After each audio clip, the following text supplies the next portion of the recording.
แบบว่าเฮ็ดให้ลาวเป็นลายมือนะอ๋อว่าโอลิบ่อยู่เด้โอ้เบาดีลงไปผัวเฒ่าเพิ่นเนาะแม่เห็นอยู่ดอกในคลิปให้กำลังใจสู่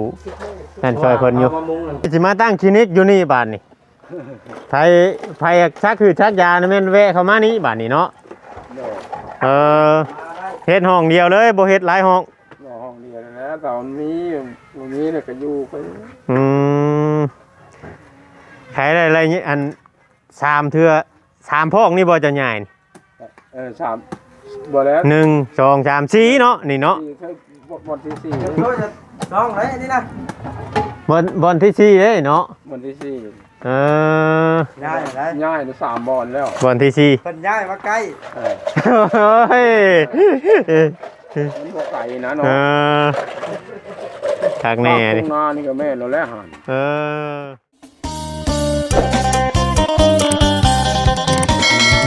ครับสบายดีเนาะพ่อแม่พี่น้องเบิดสู่คู่สู่คนเนาะเพิ่งเนาะ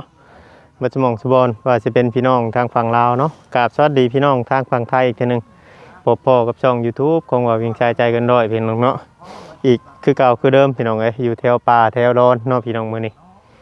แวะมาเด่นน้ำมูแล้วก็อัพคลิปให้พ่อแม่พี่น้องเบิ่งมื้อนั้นมาโดดบ่ได้ถ่ายเนาะพี่น้องเนาะมื้อนั้นมื้อนี้มาโดดถ่ายพี่น้องเนาะถ่ายคลิปให้พ่อแม่พี่น้องได้เบิ่งได้ชมนำกันพี่น้องเอ้ยบ้านของเงินทานโมเนาะพี่น้องเนาะที่เป็นทีมงาน YouTube เนาะพี่น้องที่เป็นทีมงาน YouTube เพิ่นเป็นคนลงมือเฮ็ดเองเนาะพี่น้องถูกเป็นนั้นเนาะพี่น้องบายดีเด้อบอบอดสบายดีโดยส้มเย็นกันหมอมันนี่เนาะโอ้อยู่ป่าอยู่ดอนมวยเย็นไปใช้อย่างนี้เนาะมีแต่กกไม้กกโตหมูตีเพิ่นได้ มาตีเพิ่นเนาะคักประตูเบิ่งไม้บ่ ประตูเขานี่เลยเฮ็ดวางเดียวประตูเพราะว่าเฮ็ดให้มันชมส่วนเพื่อนนะ อ๋อแบบว่าบ่ได้มีประตูใหญ่บ่บ่เอา80แล้วพอโอ้ไอ้ประตูอันนี้อันเดียวเลยเข้าไปแล้วผมเยี่ยมละผมเยี่ยม3ปองวางนี้วางนั้นหน้าต่างละ3จุดนะเฮ็ดให้มันชมส่วนกับเพื่อนกันFCเพิ่นก็เว้าอยู่ว่าเป็นหยังบ่เฮ็ดประตูหลังในชั้นที่มันแบบมันนั่นเพื่อนน้อยมันสิชนกับวางนอนนะเนาะต้องกดไล่ใช่แบบนั้น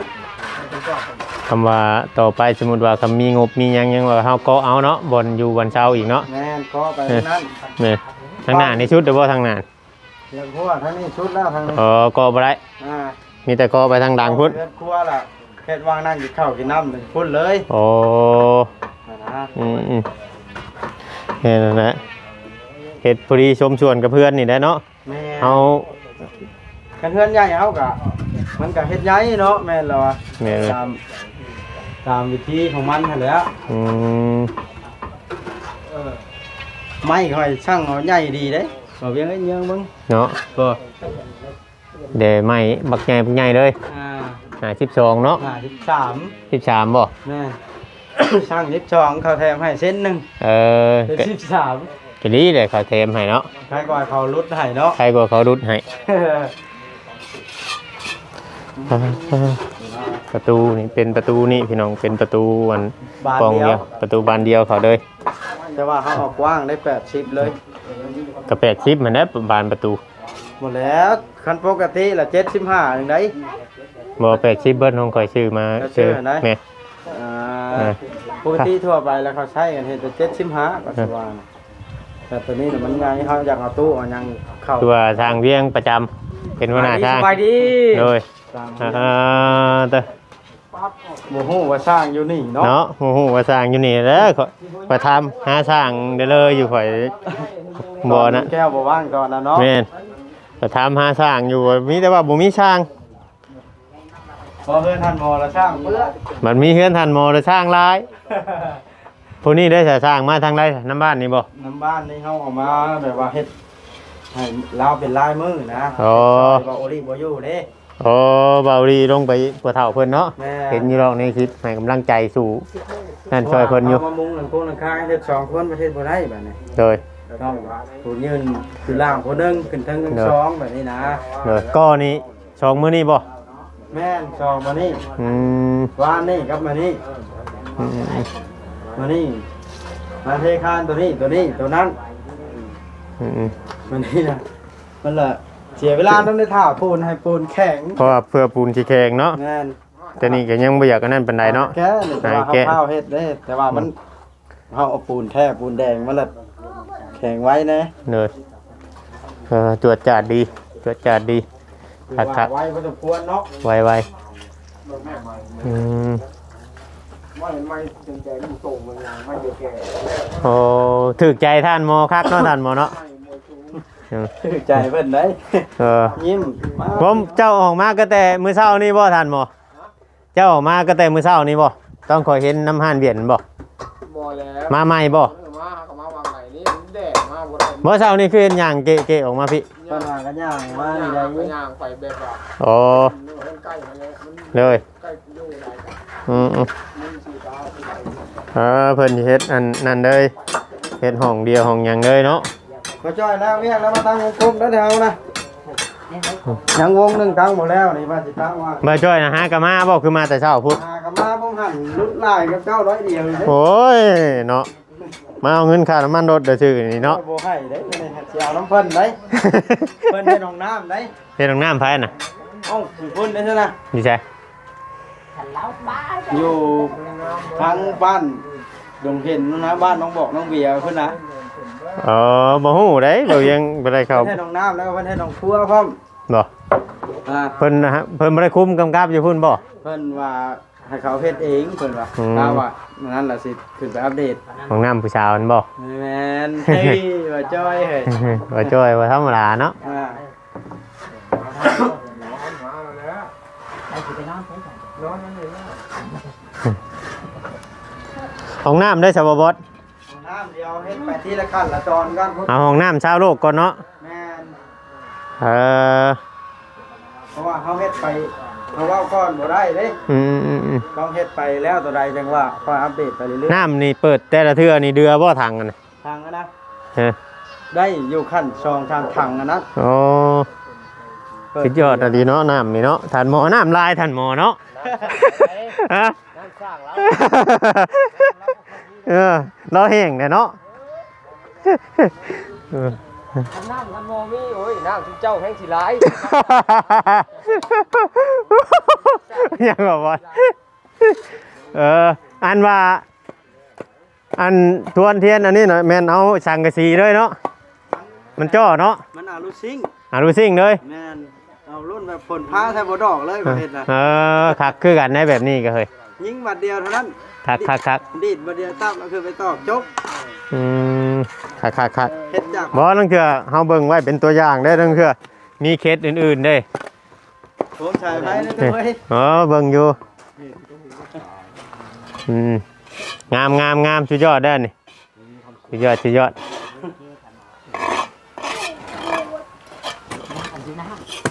วัดหัวใหญ่ห้องเลยตัวจอด ก่อยแต่เช้า เด็กคุดเอาปล่อยแล้วมันไปเฮ็ดอันเทคานเฉยงังอยู่เลย ยำให้มันนะ เข้าแล้ว กินแล้ว เขามากินแล้วต้มได้มียัง คนไหนอยู่ไปกินอยู่บ้านเดือผู้ ก็เห็นอยู่คนกิน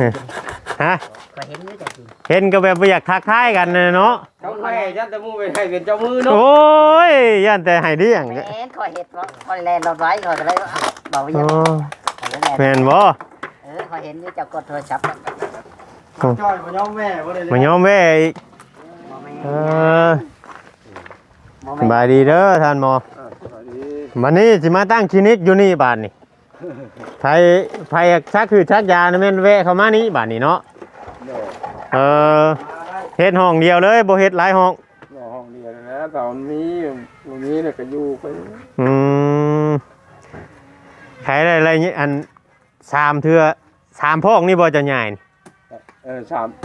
บ่แล้ว 1 2 3 4เนาะนี่เนาะ 4บทที่ เดี๋ยวจะต้องเลยนี่นะ บอลที่สี่เด้เนาะ วันที่สี่ เออ ย้ายอะไร ง่ายนะ3 บอลแล้ว บอลที่สี่ เพิ่นย้ายมาใกล้ เฮ้ย มันบ่ไก่นะ เอ เนาะ อคักแน่ นี่ ดิ นานี่ก็แม่เราแล้วหัน เออเนาะตานโมนี่ก็ได้ วันที่4ได้ อืม ต้องหาไก่นะเพิ่นว่า ดินชายนี่หากระเบิดรถหนึงบ่ดินชาย หากับว่ารถหนึง อ๋อ รถที่2 9เข้ายังบ่ทันจักจักเทื่อนี่ มาใหม่บ่มื้อนี้บ่ มาหมู่บ้านนี่ โอ้ คือมื้อซื่นนั่นบ่ เลย ซื่นเนาะ โอ้ยเราก็เป็นคนเว้าย่องข่อยว่าตั้งแต่เราลดลุ่มนี่เราย่องข่อยบ่ทันได้ว่าให้ข่อยจะเชื่อได้ทันหมอ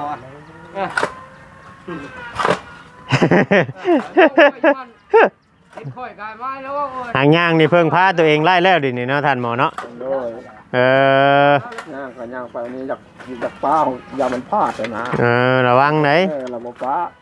มันพลาดไปแล้วบันมันติดอยู่นั่นนะ อืม ป้าเขาเตือนหลายคนบ่ให้ป้าเขาเพิ่นว่าเพิ่นเห็นก่อนนั่นแล้วว่าคนยอมบ่ให้ป้าบ่เอาป้า อืม ชอบป้าแต่ไปก็แบบ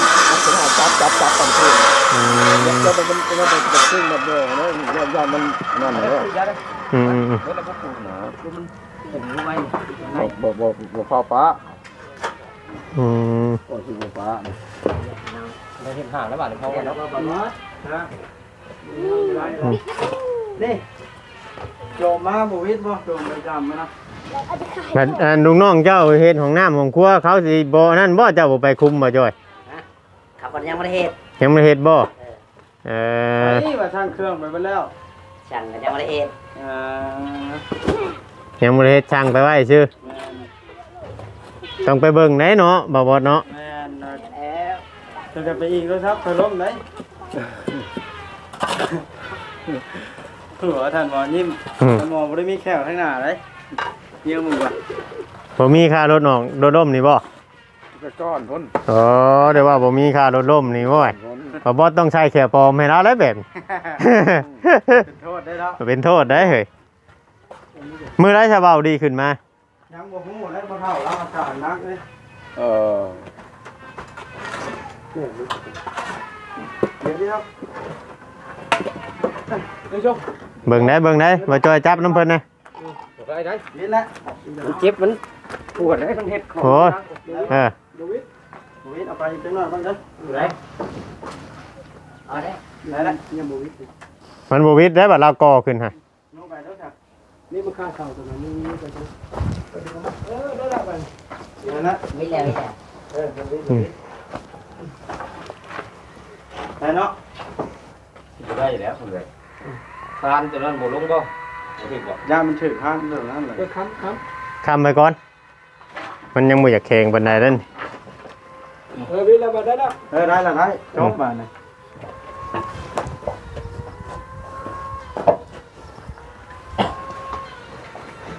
ตั้งวงกบบัดนี้เนาะ ตั้งมงกบก็บ่จ้อย อืม บ่จ้อยนี่จับลงเกี่ยวกับฟ้าได้บ่จ้อย เออ จ้อยนี่กำลัง บ่จ้อยแล้วเป็นช่างทำน้ำเขียวแล้ว เออ แล้วบ่แทกแล้วต้องการน้ำเขียว อืม ฟ้าตกใช่มั้ย เบิ่งวิธีการค่อยนะครับสร้างอื่นมันต่างกันเพราะว่าเทคนิคช่างแต่ละคนบ่คือกันนะ แม่น เบิ่งค่อย กัน บ่ได้หาไม้ลาเส้นก่อนน่ะ อืม เอาเส้นเดียวกาดหัวเกือบละปั๊บเอาหั่นเลย เนาะ บ่ติงเพราะว่าแนวมันเลย อืมเพราะว่าเฮียนมันเฮียนบ่คือกัน แม่น เคยเฮ็ดแนวนี้นะ แม่น เวลาเราเฮ็ดหัวรถนี่ว่าครับเอาน้ำหนักช่วงไว้เลยเด้ ท่านหมอมาด้วยไหม ย่อ เอาย่าได้ไปย่างมันตื้มอีกได้ ลง เพราะ ไป ว่า นะฮะ ไปย่องเราบ่ได้ได้เราย่างมาฮอดนี่ข่อยก็นบมือได้เด้นี่ จะได้รับมาได้เนาะ โอ้ ค่อยเฮ็ดกำลังตั้งวงกบเห็นกว่ามา ทำมาเองเราติบ่ได้แม่นเจ้าใส่ซาเด้งมาบ่แม่นเนาะ บ่แต่เก้าก็เคยใช้มาอยู่ สุดยอดได้ซะ นี่เรามาเองคุมื้อ มาคุมื้อมื้อนั้นข่อยคือเห็นชาวแตงอ่อนมันยังอันตักดินตักหยางเข้ามื้อน่ะ เด็กกระทึกอยู่เด้ กระถึกอยู่ โอ้ชาวแตงอนรับมานี่ก็มา แต่ว่าคอยบ่มีเวียงให้เราเฮ็ดแล้วบอกแล้วเมื่อ อ๋อ หมอเที่ยวกับท่านหมอ มาแต่ ยังของเวียนหนึ่งกับเรา คนสิมาอีกเลย เนาะสีครึมๆนะ ลองเพื่อนท่านหมอแล้วว่าสิหัวหรือบ่หัวนี่ บ่เป็นแต่อยู่นี่มันห่มกองไม้ก็ยังมีหลาย มันคักสงบดีเนาะ แม่นไหม ให้ท่านหมอตั้ง เพราะเอาเป็นตะอยู่แล้วปุ่นออกนี่ปฐมเพียรโลดเด้อยู่นี่ อื วัด ม พอดีนะ เป็นเพื่อนอัน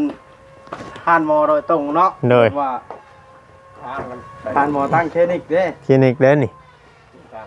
ต่างบริการ อืม ตัดออกแต่มันใหญ่ครับ พอจอยแล้วเวียงแล้วเจ้าบ่มีขาตั้งกล้องบ่ข่อยจะมาชวนหามันจอยนี่ เอาจ้อยเรียบร้อย บ่จอยเฮ็ดแล้ว ไปเฮ็ด เป็นลุงเวียง บ่ผู้ไม่ตัวน่ะไม่อันไม่แป้นน่ะลายลง มาแต่มันสู้ บ่เวียงไปยู่นั่นล่ะแม่นดี เออ ลุงเวียงยู่ไม้นั่นล่ะยู่ไม้ แตกนะจอแตกบ่ ไม่น้ำก็ล โอ้ ง โทรศัพท์ข่อยก็กี่กว่าลงบ่จอยกันแกล้งแล้วอันนี้ ไม่แป้นเด้ไม่แป้นไหลเมื่อกี้นี่ เออ ตกคลิปลงสิไปหาไอ้เพียกกันตั้งกบให้เพิ่นก่อกันก่อนนะ จะเอาเข้าให้ท่านหมอบ่ ให้โรงเรียนก่อครับมือขวาลงก่อสิทนก่อ ต่อไปนี่จะเป็นมือชาย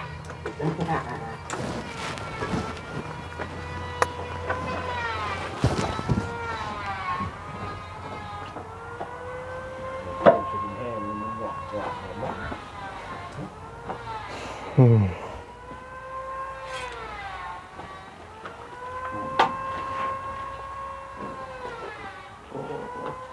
ทางนี้แล้วบ่จอยเอ้ยตั้งไปตัวที่มันตกพื้นเจ้าบ่าวขากล้องใหญ่ๆมาบ่บดมาตั้งแต่ละมือ ฮะ ขากล้องใหญ่คือบ่เอามา ถ้ากล้องใหญ่บ่ได้มีเด้ เอาตัวอันเฮาให้โมดิตะกี้เพศแล้ว ผมเอาลี่นะ มันบ่ได้ใช่บ่ แจ้งแล้วเฮาก็บ่ได้ถามเพิ่น มาตั้งเนี่ยมันสิเฮาเฮ็ดเวียกมันสิสะดวก มาตั้งไว้ สิถามเพิ่นเบิ่งเนาะ แม่น พราะว่า มันเป็นขาสูงได้ตัวน่ะ ปลาที่ว่าตัวดำๆนะเนาะ แม่นใครกว่านั่นอยู่ ก็มีชาวตัวนั้นแล้วมา ตั้งไว้รถอยู่กองดินทรายพี่เทเข้าไปในผม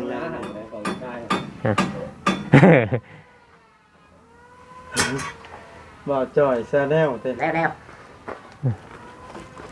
เห็นเวียกว่าจ้อยบานนี่ เออสิเอาน้ำมันน้ำเพิ่นได้มานี่ น้ำมันยัง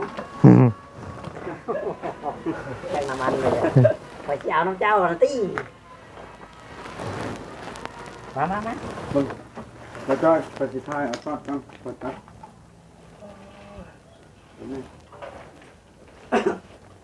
เดี๋ยวไปใช้สัตว์นะ แบกว่าจ้อยแบกรถขึ้นพี่ขึ้นทางนี้มันตาม เอาครับทางอยู่ทางนอกได้เอาเข้าในบ่ได้มันคา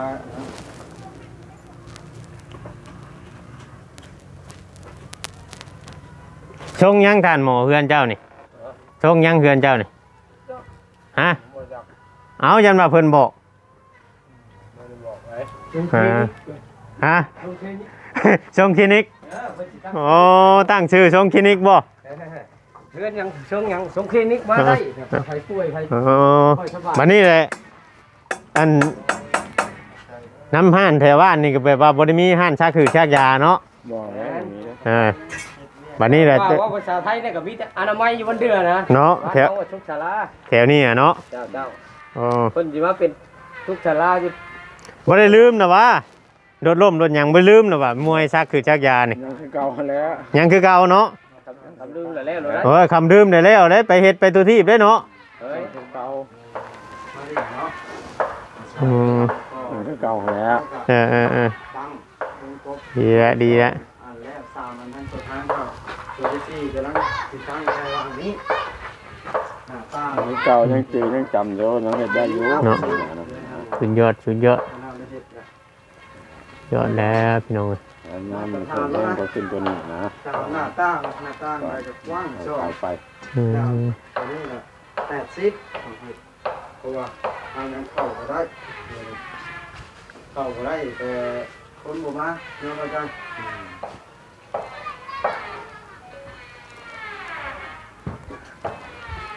เจ้ากินข้าวกินน้ำนี่คือว่าบ่ได้ขะลำหยังบ่กินได้เบิดบ่ ได้เบิดได้เบิด โอ้ กินข้าวเหนียวแล้วเดี๋ยวนี้ แข็งแรงได้เนาะบัดนี้เนาะ ใคร แต่คอยพัฒนาการตัวเองขึ้นไป ใครในนึง ภายในเนาะ ใครแต่ใครกว่าบางหัน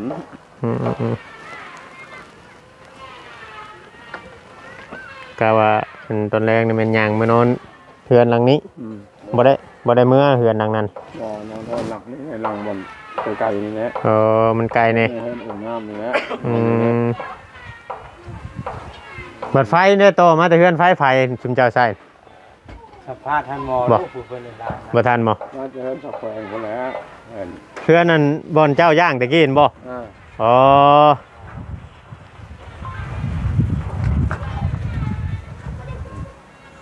เตียงของเจ้าตะกี้บ่คือว่าชื่อใหม่ตัวนี้ ตัวเพิ่นซื้อให้นั่นแหละเพิ่นตัวเพิ่นให้นั่นแหละตัวเก่าเนี่ย อ๋อเอามาพี่เลย มาที่เลย จดยอด หม้อแกงยังวัดผมไปปลุกให้เพิ่นเท่หายไปดอก แต่โตนี่มันย่างเตะไม่ เราจะเลิกโรงเรียนบ่ลงสิ เนาะไปเตะไม้เพิ่นได้ อันนี้มีคนบอกนะ อ๋อคนบล็อกเอาไปชันมาเฮ็ดเบียกช่วยถ้ากินน้ำแข็งเนี่ยต้องได้เบียกเพราะว่าชิดให้เลยเข้ามากินน้ำแข็งเนี่ยต้องเฮ็ดเบียกให้คนบล็อก กลัวไปรถสไปเซอร์คุณ ตัดคลิปก่อนได้ก็ได้ ตาลดบอกเราจะดีบ่จอยเจ้าไปตัดคลิปว่าเรานั่งจับมันนั่นอยู่ เราเครียดอีกวันนี้ เราเครียดดีวันนี้นั่นแล้วเราเมื่อก่อน เราเลย มาเห็นเราเลยเราเฮงไปเฮ็ดเบียกอยู่ไกลใช่ไหมทางยังจะบอกกินนี่ พวกทางนงเห็นพวก ทางไรบ่จอยเจ้าเฮ็ดน่ะอาจจะพรผู้ใดไกลเดี๋ยวได้ภาคลงเห็นไปผู้เนาะ โอ้ยภาคนงเห็นอีก โอ้บ่จอยกินงานไกลอะดิเนาะ ภาควัดมหาโชคอีกบ่ ภาคบ่จอย คอยบอกแล้วนะถ้าจะเฮ็ดของหน้าไปผู้ชาวแล้วนอนเฮ็ดเลยคอยบอก เนาะ ไปนอนคุมงานเลยแล้วน้ำบอกเมียครอบลูกครอบเมียบอกไปเฮ็ดงาน เนาะ กับบ่พังบ้องข่อยเที่ยวมาเที่ยวไปมันยาก เนาะ ยากไปค่ำมามืดเมียเป็นห่วงไปแล้ว ขับรถขับล่างเนาะ แม่นครับ ให้ระมัดระวังเด้อเฮ้ย เอาครับผม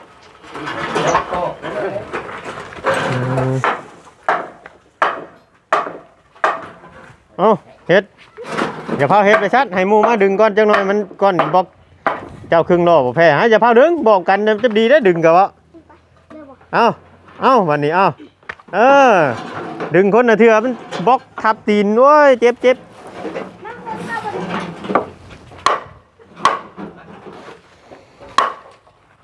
เลี้ยงอะไร รับ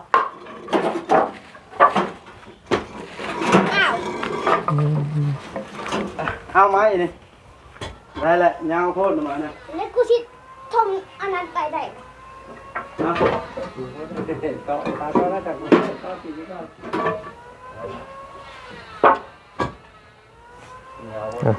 พี่น้องเนาะคลิปนี้ก็สิประมาณนี้แหละพี่น้องถ้าผิดพลาดการใดก็ต้องกราบขอโทษขออภัยหลายๆคลิปนี้ก็สินำลาพ่อแม่พี่น้องไปก่อนอยู่ดีมีแฮงเบิดทุกผู้ทุกคนพี่น้องทางท่านหมอก็ยังกองเงินแกะอยู่นะพี่น้องเอ้ยนำลาพ่อแม่พี่น้องไปแล้วขอกล่าวคำว่าสบายดีเบิดทุกผู้ทุกคนเด้อเนาะ อะไร